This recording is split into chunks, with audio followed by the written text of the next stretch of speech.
Szanowni Państwo, moi drodzy, jak wiecie, podróżujemy po świecie i pokazujemy jego piękno dzięki komercyjnym współpracom. Dzisiaj jednak miejsce normalnie przeznaczone na takowe działania chciałbym wykorzystać w innym celu. Zbliżają się święta, świąteczny stół. Jakże wielu jest w Polsce takich, którzy nie są w stanie sami nie tylko świątecznego, ale nawet codziennego stołu godnie zastawić. Godnie, a nawet potrzebująco. Dlatego zwracam się z drobnym, ale i wielkim apelem do Was. Od lat takowym ludziom doskonale pomaga Federacja Polskich Banków Żywności. Szczegóły ich działalności znajdziecie na stronie bankiżywności.pl. Jeśli możecie zatem przekazać choćby maleńką kwotę, to zajrzyjcie na ową stronę, a szczegóły znajdziecie w opisie tego filmu.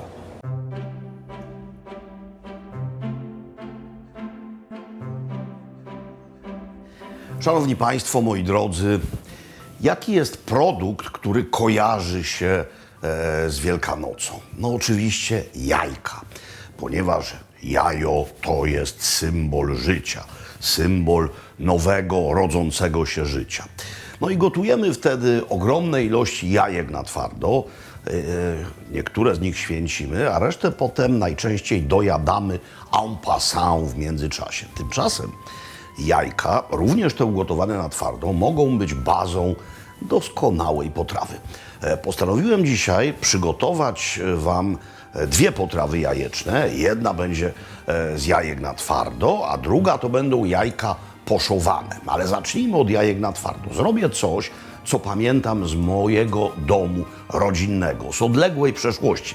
Całe danie. Będą to mianowicie jajka faszerowane z ziemniaczanym pire i szpinakiem.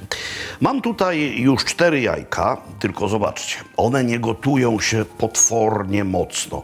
One sobie dochodzą. Chodzi o to, żeby nie było tych czarnych, wdowich obwódek wokół żółtek. Chodzi o to, żeby one nie były przegotowane. No i to jest jedna rzecz. A druga rzecz, którą już muszę zacząć robić, to jest szpinak. Mam mianowicie szpinak mrożony. Nie chciało mi się szpinaku myć, siekać. Kupiłem mrożony w takich kulkach szpinak w liściach. I zrobię go też dokładnie tak samo, jak pamiętam z dziecięctwa.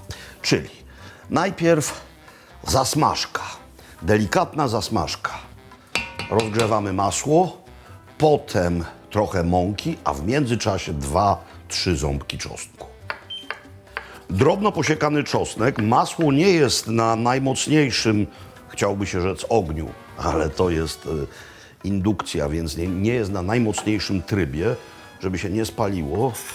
Za chwilę tutaj trochę zwiększę, bo teraz będę robił zasmażkę delikatną, w tym sensie delikatną, żeby czosnek się nie przypalił, ale żeby mąka nieco złapała kolor. Mąkę mam tutaj. Klasyczny szpinak. Oczywiście w czasach mojego dzieciństwa, albo też dziecięctwa, że użyję archaicznej formy, szpinak mrożony był wyłącznie taki zmielony. Powiem Wam, że mam sentyment do takiego szpinaku, ale kupiłem taki w liściach, bardziej moderny. Teraz czekamy, aż to złapie kolor. Za chwilę to się stanie. Mieszam, żeby się nie przypaliło i będę do tego dodawał szpinak. On się będzie rozmrażał, a przy okazji odparowywał. Grudki się nie zrobią, nie wiem jak to jest, bo to trzeba by poprosić fizyka o wyjaśnienie. Teoretycznie zasmażkę trzeba natychmiast rozprowadzać, żeby nie było grudek, ale jak się doda szpinak, to nawet taki zamrożony, to te grudki się nie robią. O, ciemnieje. Idealnie. Teraz szpinak do środka i zmniejszam. Chodzi teraz o to, żeby on się stopniowo rozmrażał, a dopiero potem zaczął gotować. Sól od razu teraz. Wiele rzeczy solimy pod koniec, ale to jest rzecz zamrożona, a sól roztapia lód. Jeśli sypaliście kiedyś chodnik przed domem, to wiecie o tym świetnie. Więc teraz sól i on szybciej rozmarznie. Nie wolno przesolić, gdyż szpinak łatwo słonieje. Ja wiem, że szpinak był zmorą wielu dzieci, ale moją nie. Jeśli czegoś bardzo nie lubiłem w dzieciństwie, to właśnie jajek gotowanych na twardo, ale tylko takich jajek, które były wyłącznie ugotowane i podane do zjedzenia w plastrach albo w ćwiartkach. Natomiast jajka faszerowane uwielbiałem. Przyznam wam się, czego w dzieciństwie jeszcze nie lubiłem. Groszku zielonego. Przeszło mi kompletnie. Dobra, no i się to już puszcza. I wydaje mi się, że jajka, one stoją tak gdzieś z 8 minut, tylko mrugają, powinny być dobre. Więc pod nimi wyłączam i odstawiam. Tak naprawdę to wystarczy wodę na jajka zagotować i zostawić, one dojdą. Jajka nie gotują się, nie ścinają się w temperaturze 100 stopni. Najpierw się ścina białko, potem żółtko, ale to jest znacznie mniej niż 100. To sobie czeka, to odmarza. Zaraz będziemy działać dalej. Zasmażka idealnie się rozprowadziła, nie ma grudek. Trzymam to wszakże na gazie, mimo że szpinak nie tylko się rozmroził, ale zmiękł, po to, by odparowała reszta wody. Taki szpinak zamrożony składa się w dużej mierze z wody i to musi zniknąć. Na niewielkiej mocy to sobie pyka. Teraz jajka. Jajka już są w wodzie tylko ciepłej, bo dolałem do tej gorącej również wody zimnej. I najważniejszy jest ostry nóż i wprawny ruch. Nie przecinamy ich tak, tylko przecinamy wzdłuż każde jajko, starając się jak najmniej uszkodzić skorupkę. Widzicie? Nie ma tej czarnej obwódki. Żółtko jest ugotowane, nie jest półpłynne. Takie jest mi potrzebne. I teraz już tylko łyżka. Skorupki, które pozostały, usuwamy z deski, bo musimy wyłożyć ugotowane jajka, nie uszkadzając skorupki na deskę i zaraz będę je siekał. A skorupki odkładamy. One będą potem nadziewane.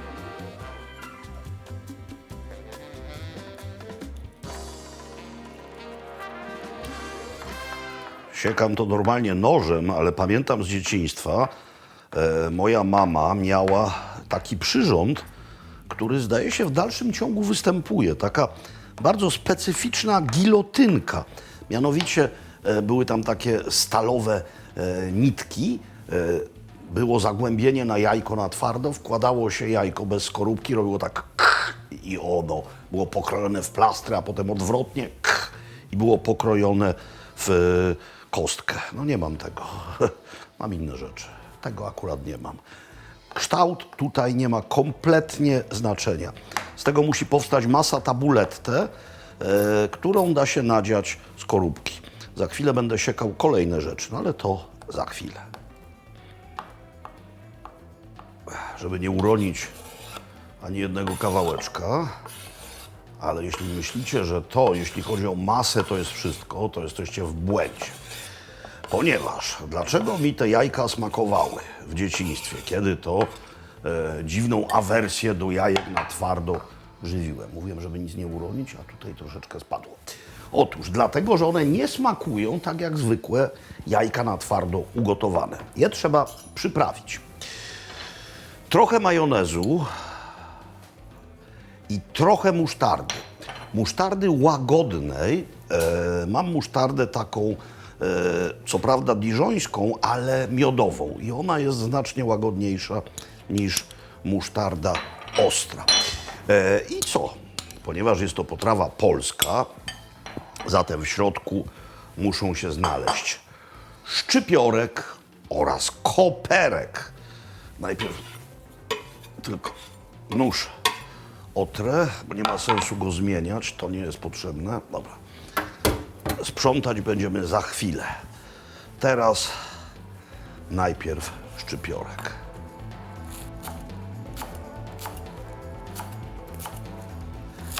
koperku nie żałować. Koperek uchodzi za zioło północy. No, Skandynawia jest pełna koperku, Polska jest pełna koperku, ale dobrze powiedziałem, że uchodzi, a nie jest to prawda. W Turcji jest pełno koperku. Koperku jest mnóstwo również w Wietnamie. Koperek, który kupujemy w zimie, sprawdziłem to, bardzo często pochodzi z Włoch. We Włoszech raczej koperku się nie jada, ale jak widać, tam rośnie. Znam jedno miejsce, gdzie na pewno koperek nie rośnie. Miałem przyjaciela w Ekwadorze, świętej pamięci Tomek Morawski, był konsulem honorowym tam i tęsknił za koperkiem. Sadził w Quito wiele razy koperek i ten koperek nigdy mu tam nie wyrósł. Ale Quito leży na wysokości prawie 3000 metrów i może dlatego koperek tam poniósł porażkę. W każdym razie, teraz to do środka, sól, pieprz, mieszam, sprzątam i jesteśmy gotowi do kolejnych działań. Ów dodatek musztardy oraz majonezu to nie jest tylko kwestia dodatku smakowego. To jest również rodzaj spoiwa, lepiszcza. Chodzi o to, żeby te jajka, które przecież są ugotowane na twardo, trzymały się w skorupkach. I to właśnie całość idealnie skleja. Tylko pamiętajcie, nie wolno przegiąć z ilością owych dodatków. Nie chodzi nam o to, żeby to było w smaku majonezowe bardzo i musztardowe bardzo. To ma być tylko taki kontrapunkt i klej. Do gry wkroczyły ziemniaki. Obiecałem wam purée, obiecałem wam kompletny obiad mojego dzieciństwa. Ziemniaki dojdą, szpinak. Widzicie, odparowuje. Jeszcze jest trochę wody, ale sytuacja jest niemal idealna. Teraz ten szpinak trzeba doprawić.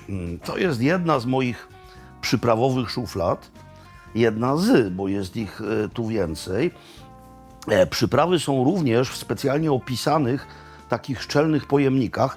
Ułożone jest to alfabetycznie, więc to jest dodatkowy sposób na odświeżanie sobie kolejności liter w alfabecie. Gałka muszkatołowa, gałka muszkatołowa, A, B, C, D, E, F, G, gałka muszkatołowa. Nie ta, gdyż ta jest zmielona, ta. Zatem jedna gałka do łapy.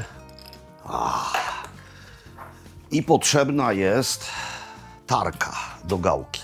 Szpinak bez gałki jest po prostu nie tak dobry jak z gałką. O, i to jest najlepsza filozoficzna puenta tego, dlaczego gałka znajduje się w szpinaku. Tyle wystarczy. I co teraz? Bulba. Nie jest to taras, bulba. Mieszamy. Sprawdzamy, ile jest tej wody. Ona już prawie jest w całości wchłonięta przez masę szpinakową, więc można dodać tutaj tego, co doda smaku i jeszcze to zwiąże. To jest śmietanka, kremówka. Nie dodaję jej za dużo. Powiedzmy tyle. I teraz to się zagotuje, pogotuje, śmietanka zgęstnieje i to będzie nadawało się do jedzenia. Przemieszane, przegryzione, mówię o smakach, można nadziewać. To jest bardzo proste. Łyżka, ale potrzebny jest też palec. Chodzi o to, żeby to ugniatać w środku. I widzicie, to się trzyma. Ale nie przygotowałem sobie wcześniej tutaj wystarczająco placu boju, gdyż to musi zostać opanierowane. I teraz każde jajo, dobra, wepchnę jeszcze trochę, każde jajo musi być opanierowane w ten sposób, a nadmiar bułki, jeśli takowy występuje, wstrząśnięty. No i czekają na swoją kolej.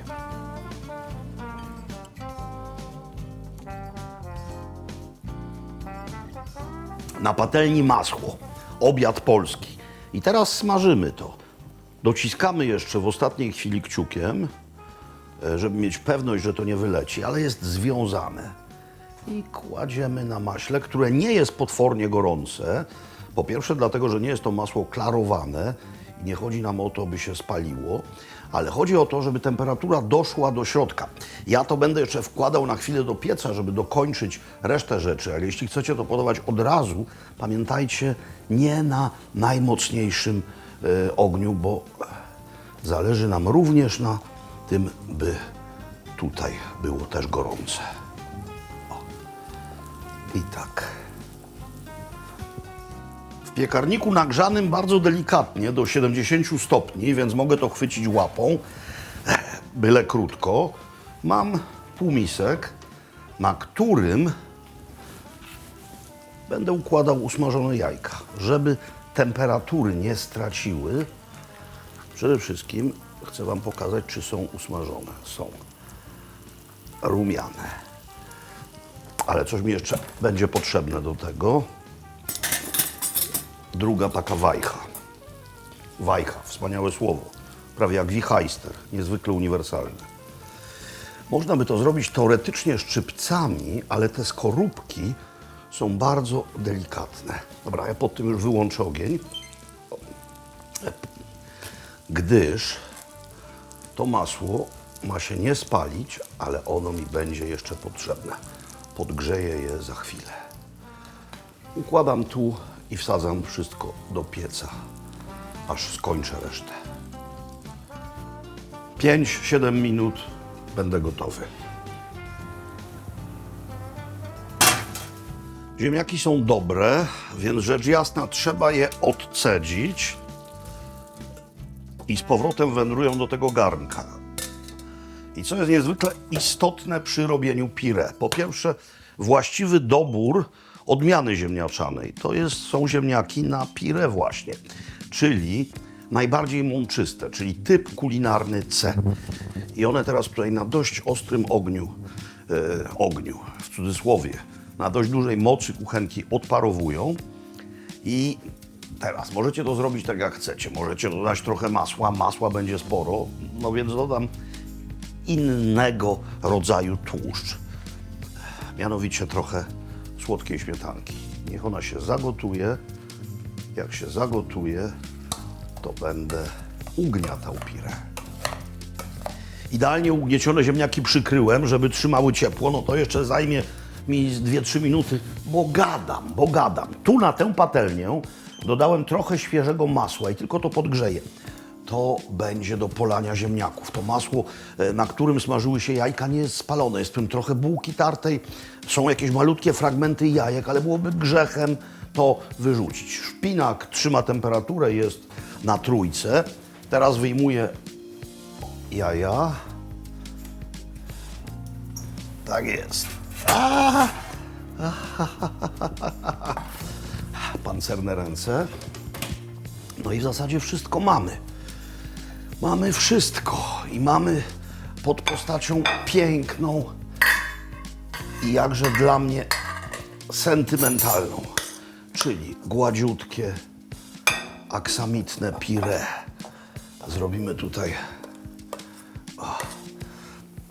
Zrobimy tutaj trochę miejsca na to, co zaraz się na tym znajdzie, ale to za chwilę. Teraz faszerowane jajka, trochę miejsca na szpinak. Tą łyżką nabiorę szpinak. Widzicie, jak związał, jaką ma niepłynną konsystencję, odparowywanie i śmietanka. I teraz to.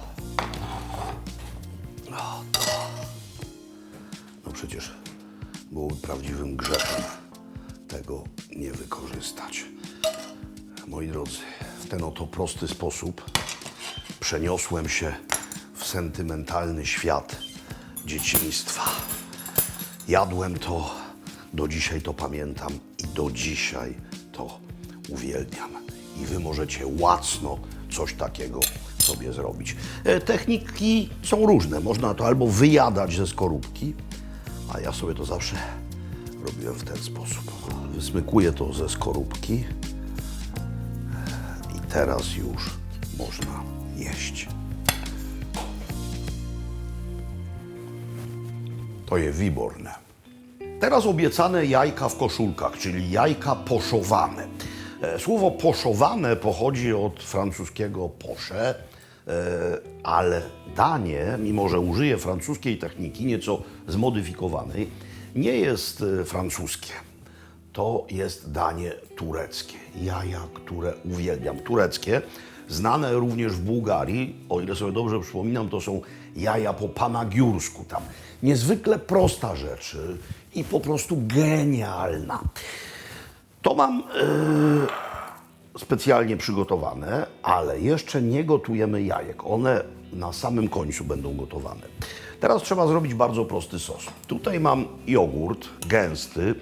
U nas to się nazywa jogurt w stylu greckim i wszędzie w Europie to się tak nazywa, a tak naprawdę w Turcji jogurt mamy identyczny. I teraz trzeba wziąć trochę czosnku.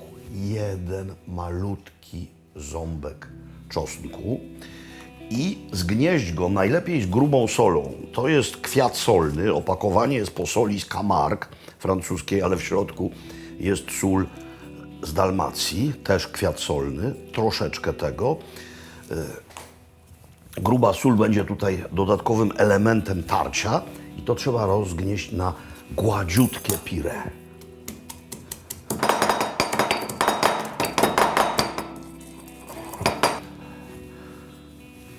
Warto mieć w domu moździerz. Moździerz jest wielofunkcyjny, a zgniatacz do czosnku jest tylko zgniataczem do czosnku, a ta sama funkcja. Tego naprawdę niedużo. To jest danie również śniadaniowe, przynajmniej w Turcji, więc nie chodzi o to, by eskalować tutaj ilością czochu, ale wszystko to, co tu jest, wyjmuję. I teraz już ostatnia rzecz, odrobina oliwy, najlepszej jakości. Soli już nie trzeba, ponieważ czosnek był rozgnieciony z solą. Mieszamy, odstawiamy.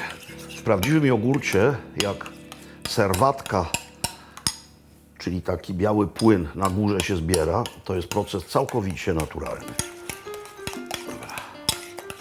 Jaka jest klasyczna metoda robienia jajek w koszulkach? Otóż wodę się zakwasza octem. Robi się taki wir, wcześniej wbija się jajko do filiżanki albo do miseczki i wlewa w środek tego wira. Wówczas to białko okrywa żółtko, białko się ścina, jajko w środku jest z żółtkiem, które jest płynne, no i to się wyjmuje łyżką cyzakową.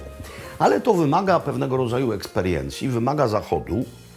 Jest metoda znacznie prostsza, czyli 2 filiżanki albo 2 miseczki, obie wyłożone taką folią, którą da się zanurzyć w gorącej wodzie. I teraz pędzelek i albo roztopione masło, albo trochę oleju. Po co ów olej albo to masło? Po to, żeby jajko, które się ścięło, nie przywarło do tejże folii.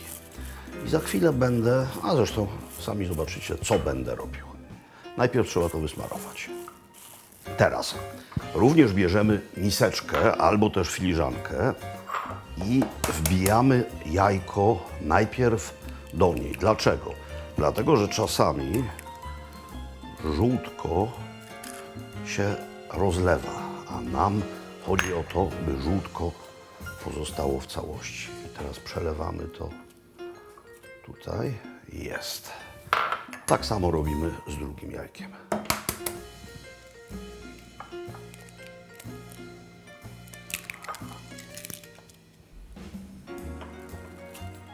Teraz robimy z tego pakuneczek.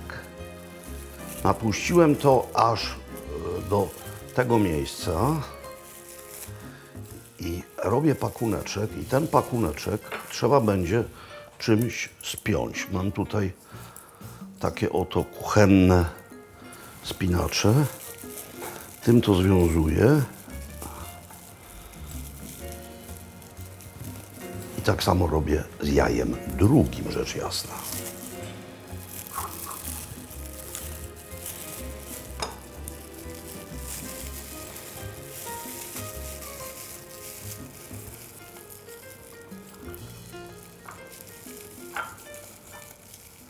zaciśnięte, rondelek, w którym woda tylko mruga. Tej wody nie jest 5 litrów, także ten wierzch będzie wystawał ponad powierzchnię wody. No i wkładam jedno, tutaj dociskam, wkładam drugie, no i patrzymy. Wszystko będziemy za chwilę widzieć. Podnieśmy pakuneczek do góry. Tak, tutaj białko jest ścięte, żółtko jest płynne, ale są tu jeszcze frakcje białkowe nieścięte. Dzięki temu systemowi nie musimy ustawiać czasu, no po prostu widzimy, co się dzieje. Ale musimy finiszować. Patelnia z masłem. To się wykańcza specjalnie przygotowywanym masłem, niech ono się nagrzewa. Trzeba wziąć talerz, raczej głęboki niż płytki, i ów sos wymieszany, gładziutki, delikatnie czosnkowy, trochę słony, z odrobiną oliwy, układamy tutaj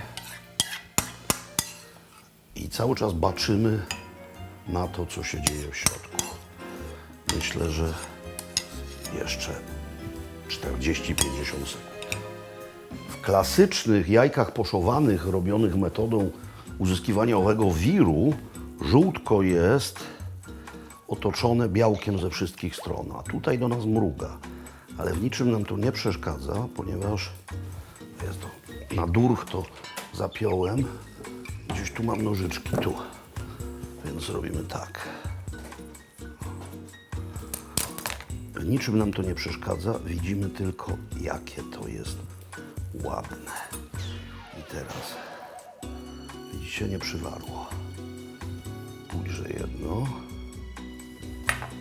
Zwiększam moc pod masłem na patelni, gdyż za chwilę ono będzie nam bardzo potrzebne. Pamiętajcie, folia musi być taka, która się nadaje do tego typu czynności. Są takie w sklepie. Oczywiście im mniej folii i plastiku, tym lepiej, ale w tym wypadku jest to element niezbędny. O. I drugie tutaj. I co teraz? I teraz masło i pul kirmizi biber, tak to się po turecku nazywa, nie to, nie to, to. Mam w dość dużej pace, bo używam tego sporo, czyli tłuczona, dość grubo tłuczona, pikantna, ale nie przeraźliwie ostra turecka papryka. I ona sprawi, że to masło nabierze smaku i koloru. Dosłownie chwila na tym. Niech to sobie jeszcze chwilę tak postoi i już jest dobre. Jest gorące. I teraz wszystko w ten sposób wykańczamy. Do tego pita albo takie precle sezamowe, tureckie i greckie zresztą. Moi drodzy, jajka, symbol życia, symbol zmiany, symbol odrodzenia. Cóż zatem chciałbym wam teraz powiedzieć? Chciałbym wam powiedzieć przede wszystkim alleluja. A to są bardzo ważne słowa, więc nie będę tego robił z pełną buzią. Zatem wszystkiego dobrego na Wielkanoc. A teraz już mogę spróbować. Widzicie? Jakie piękne żółtko. Widzicie, jakie piękne żółtko. To wszystko jest genialne. Pamiętajcie, by jogurt nie był wprost z lodówki. On musi mieć temperaturę pokojową. Jeszcze raz. Wszystkiego dobrego. Alleluja.